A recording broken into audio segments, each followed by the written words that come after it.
আসসালামু আলাইকুম সবাইকে। ওয়াইএসএস ইংলিশ কেয়ারের পক্ষ থেকে শুভেচ্ছা আপনাদেরকে। আমরা আজকে স্পোকেন ইংলিশ পার্ট 11, অর্থাৎ এটা হচ্ছে আমাদের ধারাবাহিক ক্লাসের 11তম পর্ব। আমরা আজকে পড়ব, স্ট্রাকচারটা হচ্ছে সাবজেক্ট প্লাস শুড প্লাস ভার্বের বি1।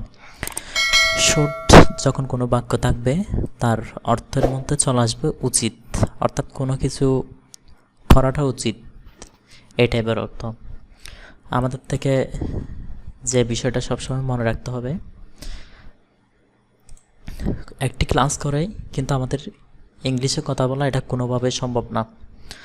আপনার থেকে ধারাবাহিকভাবে প্রত্যেকটি ক্লাস করে যেতে হবে। সেজন্য আমার চ্যানেলে ধারাবাহিকভাবে আরও 10টি ক্লাস এর আগে দেয়া আছে এবং ধারাবাহিকভাবে বাকি ক্লাসগুলো দিতে থাকব। তো সবাই ধারাবাহিকভাবে ক্লাসগুলো করবেন। দেখো, আমার যাওয়া উচিত, আই শুড গো।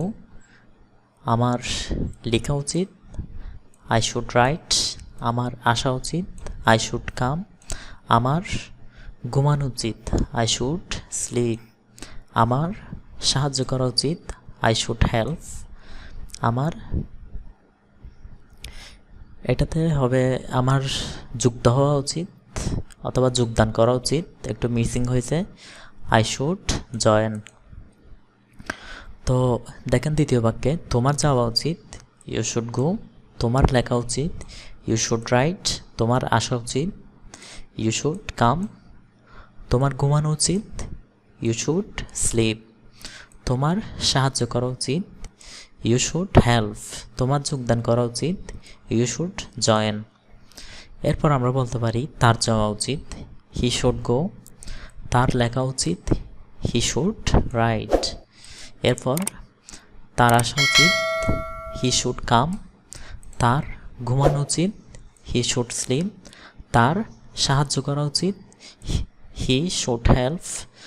তার যোগদান করা উচিত, হি শুড জয়েন। তো এটাই হচ্ছে আমাদের আজকের পর্ব। সো সবাই যারা এখনও হচ্ছে আগের পর্বগুলো করে নাই, তারা অবশ্যই আগের পর্বগুলো করতে হবে। পাশাপাশি খাতায় নোট করতে হবে। 2 দিন, 4 দিন, 1 সপ্তাহ, 1 মাস পর পর বিষয়গুলো আবার রিভিশন দিতে হবে। সো সবাইকে অসংখ্য ধন্যবাদ ক্লাসটি করার জন্য। সবাইকে আসসালামু আলাইকুম ওয়া রাহমাতুল্লাহ।